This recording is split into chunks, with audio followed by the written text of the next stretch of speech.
Okay, there we are. Good morning, everybody.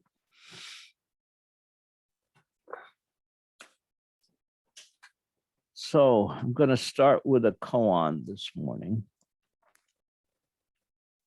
from the Book of Serenity, Jianfeng's 1. A monk asked Jianfeng, the blessed ones of the 10 directions are on one road, the gate of nirvana. Where is that road? Jianfeng drew a line in the air with his staff and said, it is here. The monk asked Yunmen the same question. Yunmen said, the fan leaps up to the 33 heavens and hits the emperors of the gods on the nose. The carp of the eastern sea is hit once with the stick and it rains buckets. Do you understand? Do you understand?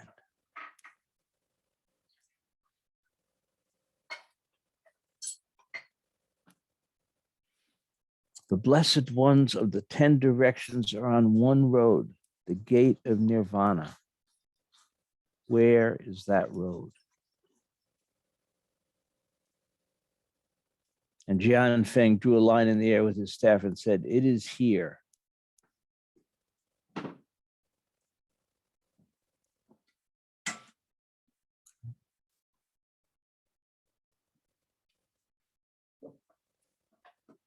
So what's he pointing to?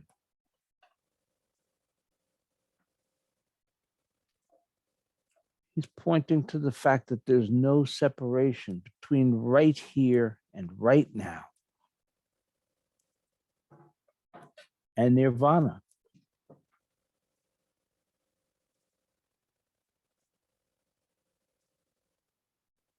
And we know at the same time, right here, right now, is also samsara.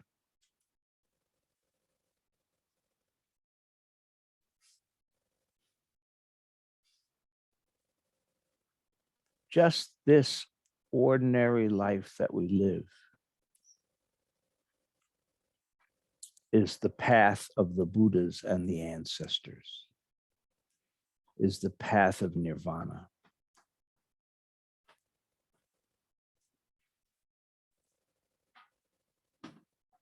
But of course, we seldom see that or experience it that way.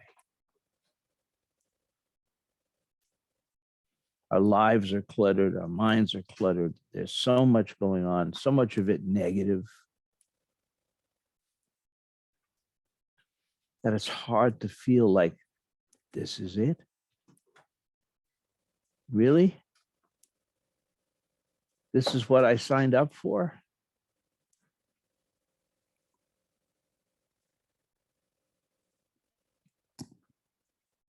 But that reality, that's the reality. This is it.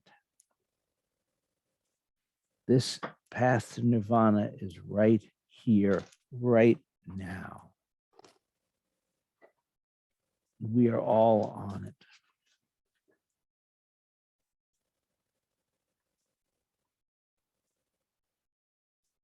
I was been reading a little bit of Dogen this week, and you know, one of the teachings that Dogen's that I think was so important in the formation of Soto Zen Buddhism was the idea that practice is not distinct from all the things that we do. And in fact, the fellow that wrote this book, Shohaku Okamura, is he's Japanese, although he lives here in the States now. But he talks about sesshin. And you know, we have a sesshin coming up 3 weeks or so, right? And the idea that at the sesshin, everything is practice, right? Eating practice, walking practice, sitting practice, cleaning the zendo practice, washing the dishes practice, taking a rest practice. We understand that in the context of the sesshin. And then we walk out of the sesshin and we resume our lives and we lose that spirit, usually pretty rapidly and pretty entirely. Why? Because all the distractions are back. All the dramas are back. All the stresses are back. All the things that we deal with in our lives every day that pull us away from practice. But they don't have to, because they are practice. They can be practice. Just as in our sesshin, they are practice.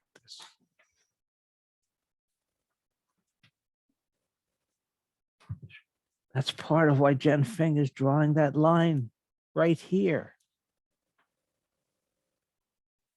The path isn't somewhere else. The path isn't on retreats. Although retreats can be very valuable, they can help us focus more. They can help us kind of cut down some of the static so it's a little easier to tune in the channel. But the reality is that every moment of our lives is an opportunity to practice.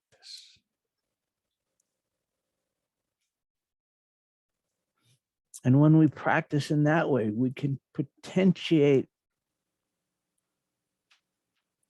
our practice 1,000-fold. I mean, you know, if we sit, I don't know how long, 20 minutes, half hour, whatever it is, an hour a day, it's good and that's wonderful. Okay. And that's important. Zazen has its function. But imagine, and then we go back to the sort of chaos. Imagine if instead of an hour of practice a day, we have 24 hours of practice a day. Power of that in transforming our lives. The power of that in bringing the Dharma into our lives.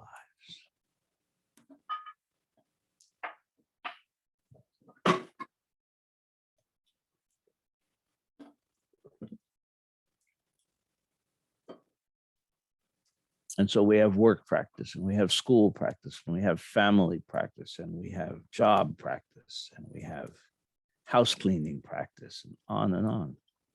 Driving the car practice. All of these things can be Dharma gates. Dharma gates are boundless, right? They are everywhere, constantly. If we embrace them in that way.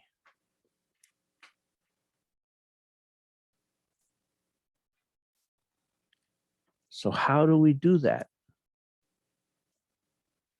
It's remarkably simple and remarkably difficult, right? We engage fully. We give our everything to whatever it is that we're doing. We don't split ourselves.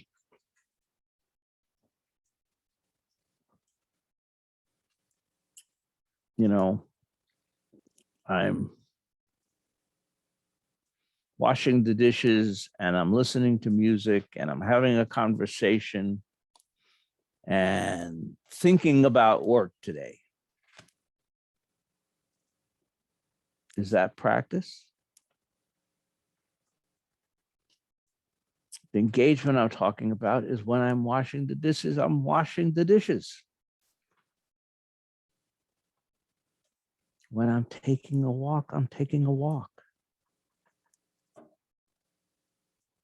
When I'm resting, I'm doing my best to put it all down and really rest.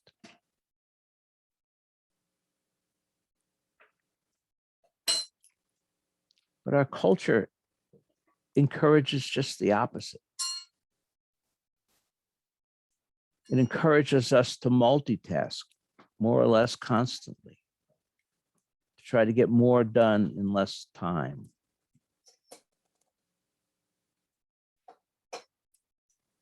And sometimes that may be necessary. There may be a place for that. But in general, the more, well, again, back to the session. What do we do in the session? When we wash dishes, we're supposed to just wash dishes. And because there's no talking, because there's no radio, because there's none of the many forms of interference, where it's easier to do. And maybe we can't do it in our homes. I don't know.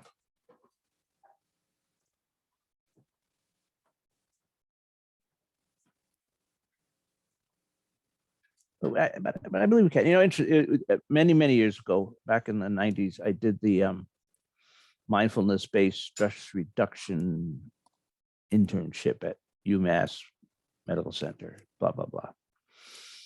And what's interesting about that program, and some of you may be familiar with it or the principles of it, is that at least at that time there, and I think it's still true, the people who came to Worcester, to the medical center, were desperate. I think that's part of the reason that their outcomes were so good, is because the people that came were so motivated. During the 12 weeks that I did my internship there was a woman who flew in every week from Chicago just for that day. Whatever day Thursdays was the day that I would, and this woman flew from Chicago to Massachusetts every week because the physical pain that she was experiencing was so terrible that she was desperate for some way to gain remission. And so that's, sometimes we talk about the gift of desperation. In a way, it can be. She wasn't fooling around. When we practiced, she was practicing. But one of the things I remember, there was another woman in the group, and the way that program operates, about 4 or 5 weeks into the program, people start to have insights, realizations of sorts. And what this woman said she realized was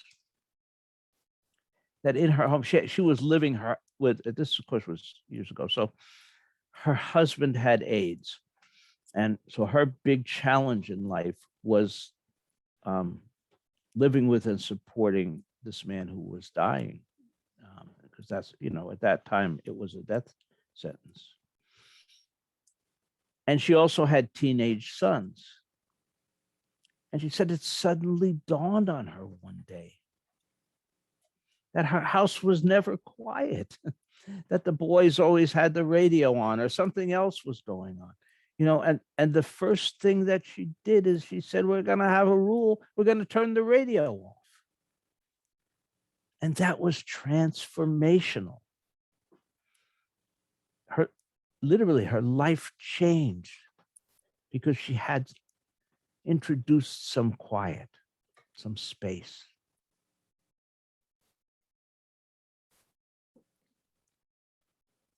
So sometimes these changes don't even have to be profound. To begin to transform at least aspects of our lives into aspects of practice, aspects of connecting with the Dharma.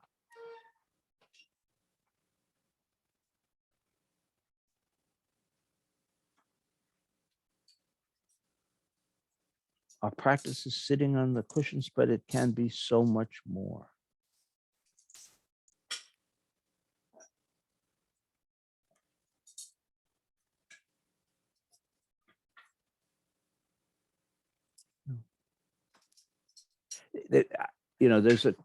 There's a quote that if I attempt it, I will butcher it, so I won't attempt it, but I'm just going to paraphrase it, which is basically the real test of our compassion, the real test of our Dharma is how we talk to the checkout person in the grocery store.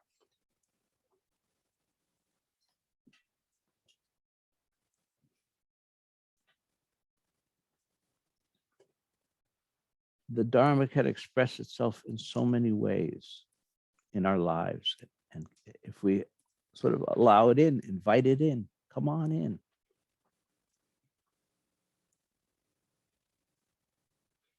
into all of our actions and interactions.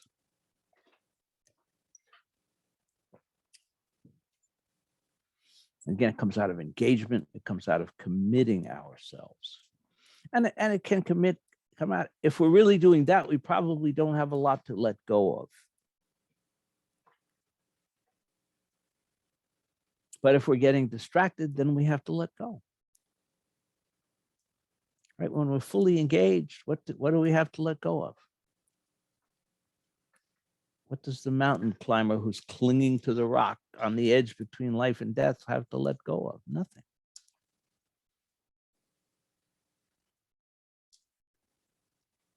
And we're all that person. We just don't know it, right? We are all poised between life and death.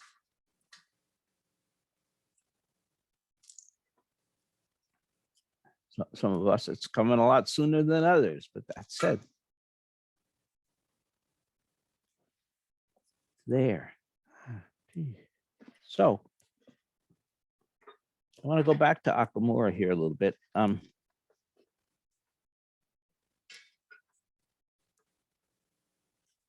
He raises some really interesting questions, because he's got a really interesting perspective. He comes out of the monastic tradition in Japan. And, he describes the practice in his monastery and with the teacher that he was working. And for example, they did a week-long session every month. A session that makes our session look like kindergarten. They sat from 4 a.m. to 9 p.m, something like that, and only taking some breaks for meals. Really, really, really intense monastic practice. So that's his context. That's where he comes from.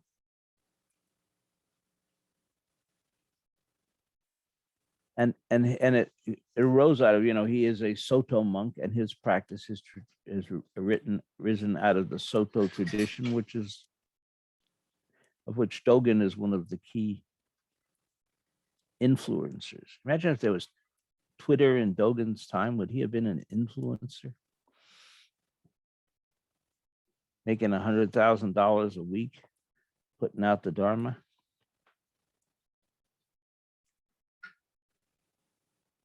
Probably not. But anyway, Dogen's specific, I'm reading now. Dogen's specific prescriptions for transforming eye, ear, nose, tongue, body, and mind might not work as well in America, where the time and culture are very different. Zen practitioners in modern America cannot do exactly the same things Japanese monks did 800 years ago in a monastery in the deep mountains. Even if we did, our cultural background would make them different. But I think that in this country, we can still practice with the same spirit as Dogen did, even though the forms may be different. If we find a way to live with such a spirit in modern society, then American Zen might help Japanese Zen too. In Japanese society, there's a long established tradition of Zen practice, but it doesn't work anymore. We need something new, but we don't know what. Because we live with such strong traditions, it is very difficult to create something new in Japan. I think that if American Zen creates new styles of practice with the same spirit, it will inspire Japanese Zen practitioners and be very helpful to them. This is my wish.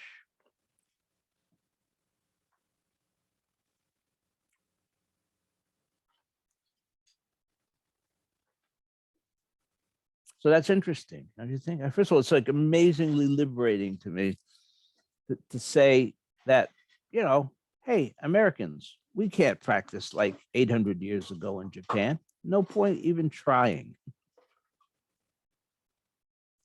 You know, and this comes back to this question that we've talked about on and off.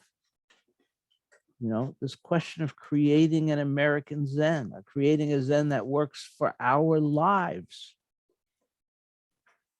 You know, traditionally in the Asian cultures, we notice, you know, young men, principally young men, rarely young women, at the age of 15 or 16 or 17, went off into the monastery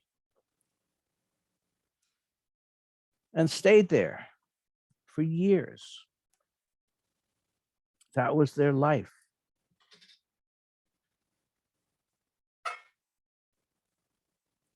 And that's not even remotely the description of anybody's life here, right?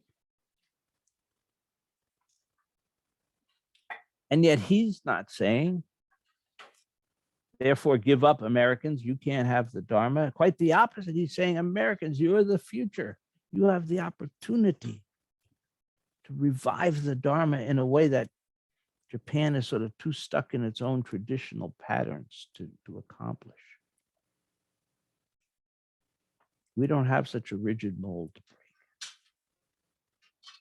And I think that part of that pathway is what we're just talking about, that there should be no distinction between our life and our practice.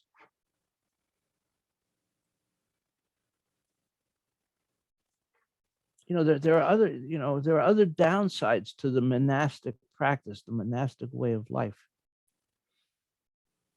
As we know, we just had touched on this in our Jukai discussion the other day, but, you know, when many of the Asian teachers came to this culture,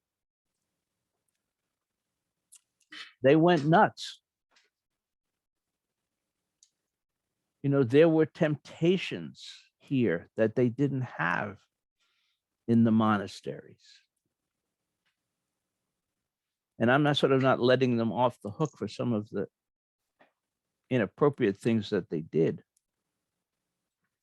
But I'm also saying it's like, okay, you know, it was shocking for, you know, particularly the teachers that came here in the 60s, when our culture was so permissive. And you know, to come out of a monastery in Japan or Korea or Tibet or wherever, and suddenly be in the midst of women, because you haven't had any women in your life, you know, and so on, and so on. They did some things they should never have done. Not excusing it, but so that's to me is that, but that to me speaks to the bifurcation. Their practice didn't translate out of the monastery. If it had, they wouldn't have done those things.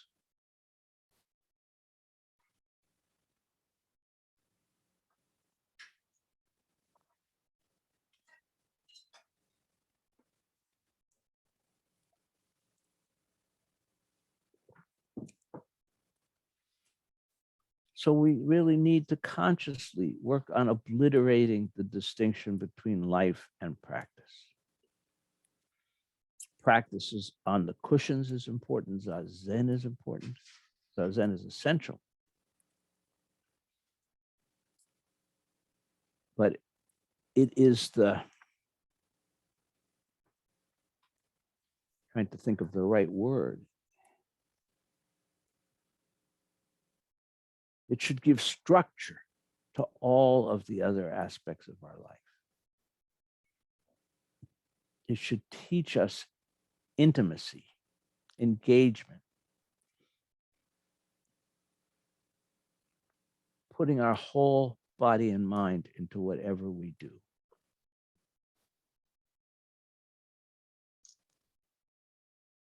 Then our entire life becomes practice.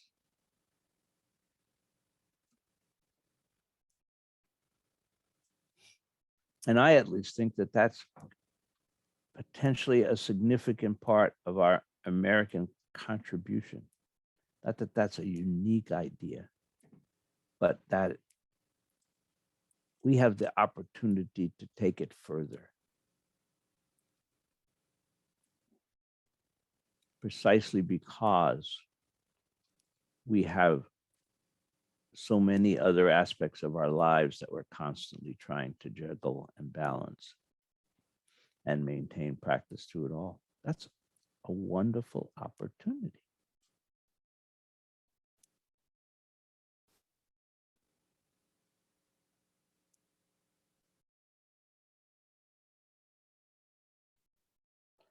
So thoughts, questions?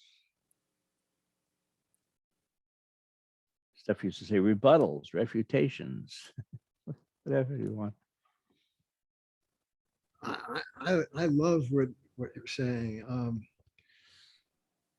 It's very interesting. I've read a couple of books by Akamura and by his teacher also. I love those guys. I was thinking about going to their one of their very intense chassins, and I don't know if I could handle it, but I have long thought about going. But then the pandemic came, and so I didn't want to be in a route, and they shut it down also.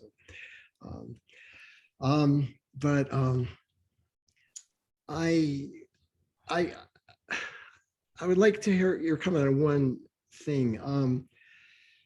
So I, pretty early on in my Zen practice, I before I had a teacher, I read about, when you're doing something, washing the dishes, just be completely washing the dishes and everything. And with that, at that time, sort of what that ended up sort of doing to me is I was sort of trying to force myself out of distraction and force myself to be paying attention to the dishes or whatever it was.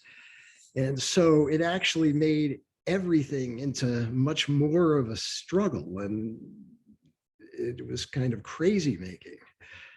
And so what I'm sort of starting to come to is like, it seems like the trick is that it's not a matter of forcing yourself. It's a matter of, letting go of all the other stuff. But it's subtle, because even if if you're thinking I'm letting go of my thought about so-and-so and you're just there, then that's more distraction, so you have to, it has to all be very light, in the way you sort of shift your orientation from being lost in distracting thoughts to doing the dishes. So you have to sort of be in a place of mind where you can sort of let go in a way that isn't a struggle. And so to me, it seems like the real practice is getting to that sort of state of mind where you can let go without struggling. And so it's like somehow you have to find a way to do that, or else you're just in struggle. And I think maybe you have to go through that, but it's like maybe the practice is going through that until it can be done without struggle. So anyway, that's sort of where I'm at with that. Yeah, thank you. I agree absolutely about struggles. Practice should never be a struggle. That's counterproductive. Battling our ego doesn't weaken our ego, and so, it's the old don't think about rhinoceros thing. We're setting up that opposition, we're setting up that tension. That's we just let, it's not always simple, but just letting go, letting go. And not worrying about if the thought comes back 10 seconds later, which it often does. Then we let go again. No struggle. Only a struggle if we set up a goal post and we say, oh, we got to kick that football right between that goal post. And if it's off to the left or it's off to the right, we don't get the point. And that's not here. There's no goal post.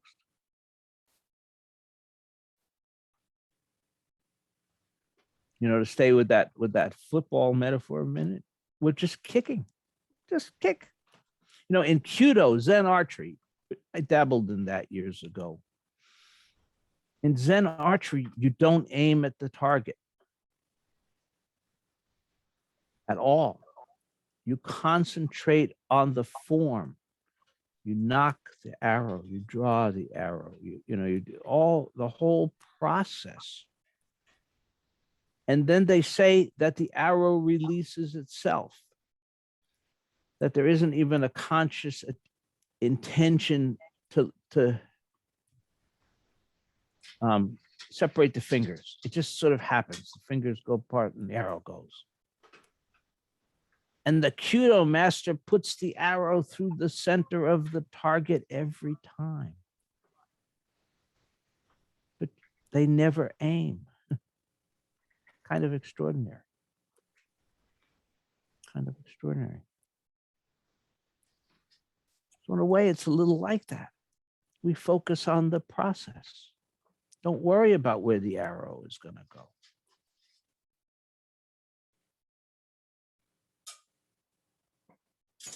Don't have any spectators standing too close if it's a real arrow, but don't worry where the arrow is going.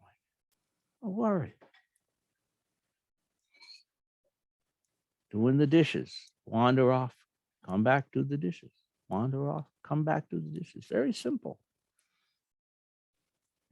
It's like, we're so geared. Like, look, I understand this because this is me too. I want to put up a stopwatch. Okay, I'm not going to think now, oh, I made it 20 seconds. Okay, now I'm going to try to make it 30 seconds. And, I'm going to try it for a whole minute. No, I mean, that's we're so acculturated. We're competing. We compete with ourselves. So what you said, Gary, about lightly, absolutely. We need to hold it all lightly. Something keeps coming up that it feels like giving yourself permission. It feels very liberating I guess it's related to what you're saying about versus competition and achievement, is just permission to just be here. Just not a, it's really interesting. Yeah, let me expand on that. We need to give ourselves permission to be exactly who we are. We need to give ourselves permission to make mistakes. We need give ourselves permission to sometimes say dumb things.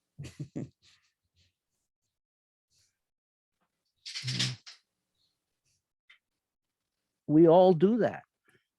It's part of, again, one of the things that we need to guard against is purity, perfection. We cannot be perfect. We cannot be absolutely pure. Does that mean we're not trying to improve? No, absolutely. We're constantly trying to improve. But at the same time, there's a piece that I think you're talking about, Deborah. There's a piece of acceptance. There's also a piece of saying, yeah, I may have thoughts when I'm sitting today, and the world probably won't end. Or if it will end, it won't because I had thoughts while I was sitting today.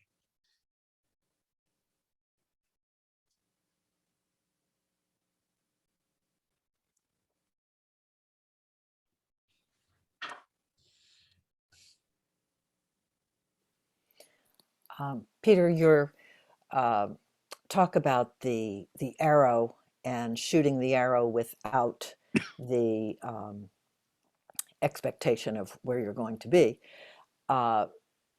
calls to my mind something that I'm constantly telling myself, but I'm constantly forgetting, is don't have the expectation. Do everything to shoot the arrow, but where it ends up, all you can do is go through the movements to shoot it in the direction you think it would go, but not hold on to that expectation. And I think I had that expectation when we had the day of Rohatsu, the all-day sit, and I was just really looking forward to that. I thought, oh, this is going to be great. I'm going to just be in a wonderful December, dark but with a light inside state, and I wasn't. I was really uncomfortable, and was found myself just nodding off and trying to fight against that, and it made me think that the only the only thing that was not good about it was my expectation that it was going to be some wonderful experience. So um, rather than just being with just this, wanting the road to nirvana to look a little different than it does. So Yeah, thank you for that. Yes, letting go of expectations is very important, and expectations take us away from this Jianfeng's line in the air, right? And we will in our lives. You mentioned getting a little sleepy on, or even a lot sleepy sitting on the cushions. I've never had that experience, so I can't relate personally. But and anybody who's heard me snore during session is sadly deluded, and it never happened. But anyway,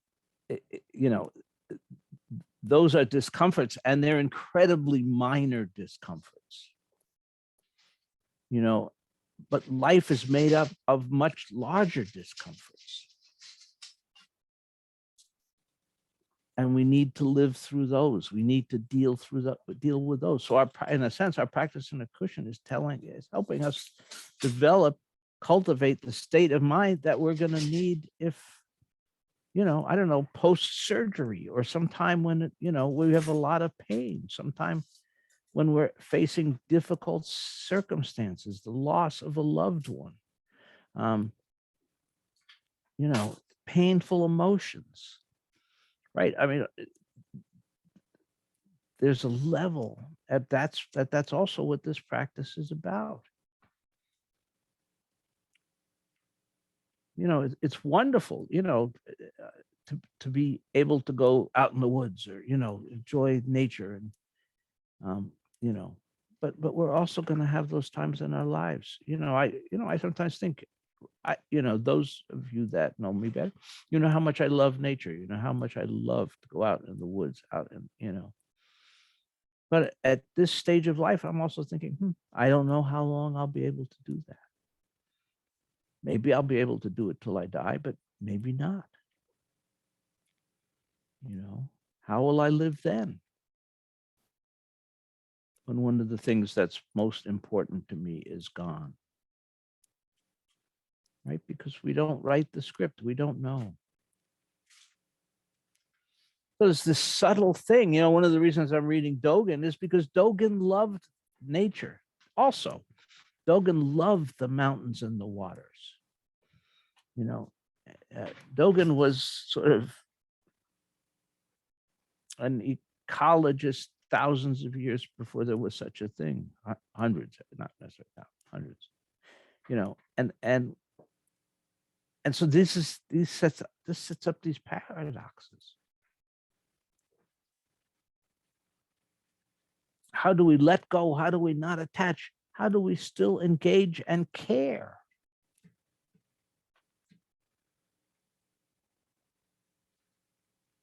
And we do, and we should.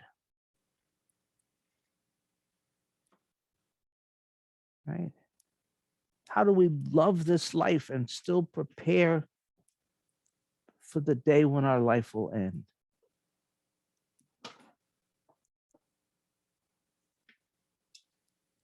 How do we love our families and friends and, you know, and others in a way that's also, the attachments are also loosened. You know, I said repeatedly, if we stop those emotions that we have towards the people that we love, we would be sociopaths. We would not be human. And yet there's a way that Zen is telling us to do that, to experience that. It's not the same.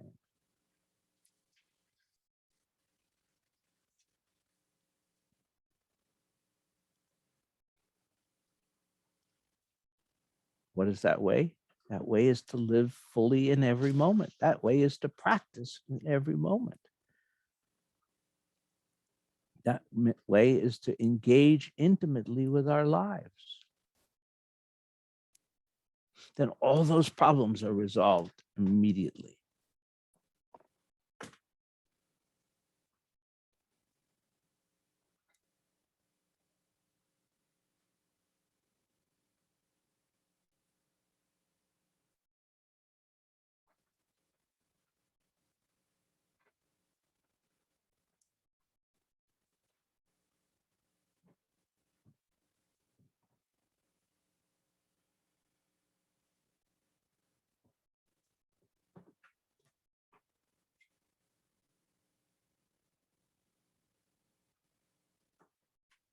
You know, we're coming to the end. But, you know, how do we get through sadness? We be sad. How do we get through grief? We grieve. How do we get through happiness? We smile. We engage fully. We live fully with whatever it is.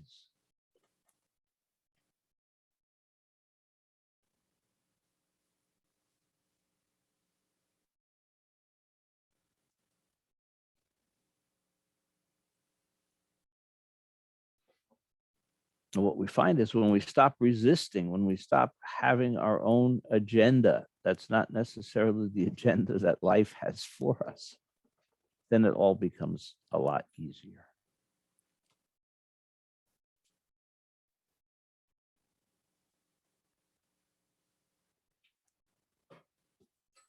Okay, final thoughts or questions?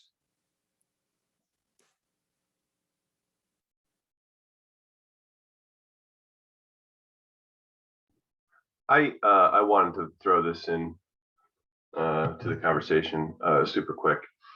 And I'm afraid it may sound sort of rudimentary to everyone, but I also think I'm in a pretty judgment-free zone, so I'll say it anyway.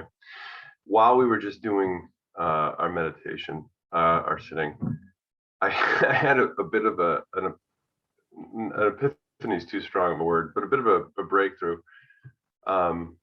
Heretofore, I guess when we sit, I have a thought, and I sort of go, okay, there's a thought. I'm going to bring it back to sensation in my body or my breathing or something like that. Bring it back to center.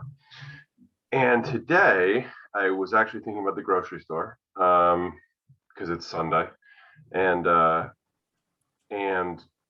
I brought it back. I was like, oh, okay, I'm thinking about the grocery store. So I brought it back to, I think the wind was blowing. So I focused on the wind, or maybe my dog was whining outside the door, because all those things have been happening, were happening, still are. And anyway, what occurred to me was that I'm okay with noticing the dog whine or a UPS truck go down the road or a gust of wind. I can notice it and have no thought about it.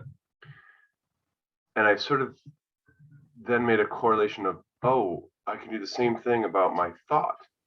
So that I came to this profound place, again, for me, of there's no difference between my thought and the UPS truck going down the road or the gust of wind or the dog whining. And I was like, oh, that feels like next level shit. Sorry, I shouldn't swear, but I'm sure it's not. But I don't know. I just wanted to share that. Thank you, Robert, for sharing it. Yeah, there is no difference.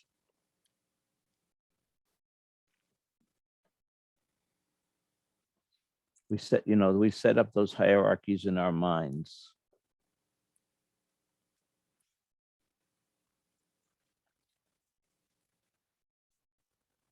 Again, when you practice, be gentle with yourselves.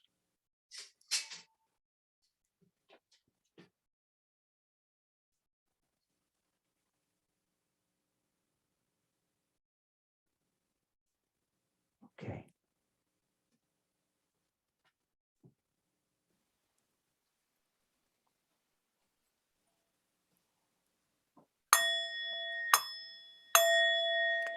Creations are numberless. I vow to free them. Delusions are inexhaustible. I vow to put an end to them. Reality is boundless. I vow to perceive it. The enlightened way is unsurpassable. I vow to embody it. Creations are numberless. I vow to free them. Delusions are inexhaustible. I vow to put an end to them. Reality is boundless. I vow to perceive it. The enlightened way is unsurpassable. I vow to embody it. Creations are numberless. I vow to free them. Delusions are inexhaustible. I vow to put an end to them. Reality is boundless. I vow to perceive it. The enlightened way is unsurpassable. I vow to embody it. Everybody, thank you and enjoy the rest of your Sunday. Thank you, Peter. Thank you, Peter. Thank you. Bye. Bye-bye.